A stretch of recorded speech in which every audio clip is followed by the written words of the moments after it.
శ్రీ భగవాన్ ఉవాచ యదక్షరం వేద విదో వదంతి విశంతి యద్యతయో వీతరాగాః యదిచ్ఛంతో బ్రహ్మచర్యం చరంతి తత్తే పదం సంగ్రహేణ ప్రవక్షే.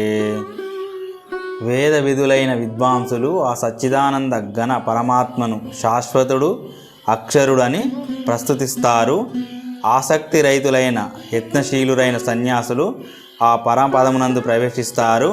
అదేవిధంగా ఆ పరమపదమును కోరియే బ్రహ్మచారులు బ్రహ్మచర్య వ్రతాన్ని ఆచరిస్తారు. అట్టి పరమపదమును గురించి సంక్షిప్తంగా నేను నీకు వివరిస్తాను అని అంటున్నాడు శ్రీ భగవానుడు అర్జునుతోటి.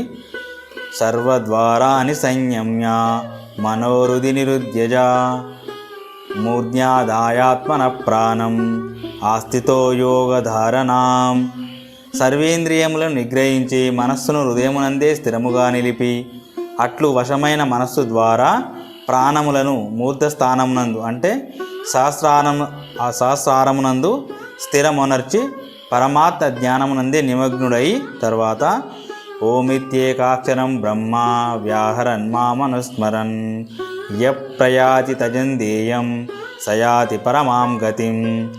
అక్షర బ్రహ్మ స్వరూపమైన ఓంకారమును ఉచ్చరిస్తూ ఆ ఓంకారమునకు అర్థస్వరూపుడు నిర్గుణ బ్రహ్మను అయిన నన్ను చింతించుటూ దేహత్యాగమునర్చువాడు పరమగతిని అంటే మోక్షాన్ని పొందుతాడు.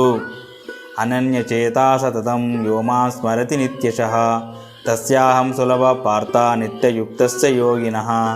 పార్థ, నిత్యము నిరంతరము అనన్యభావముతో చిత్తమును నాయందే నిలిపి పురుషోత్తముడైన నన్నే స్మరించుచు సంతతము మత్పరాయణ యోగి నేను సులభుడును అనగా అతనికి సహజముగానే నేను లభిస్తాను. మాముపేత్య పునర్జన్మ దుఃఖాలయమ శాశ్వతం నాప్నువంతి మహాత్మానః సంసిద్ధిం పరమాం గతాః. పరమసిద్ధిని పొందిన మహాత్ములు నన్ను చేరిన పిదప దుఃఖములకు నిలయమైన క్షణభంగురమైన పునర్జన్మను పొందరు.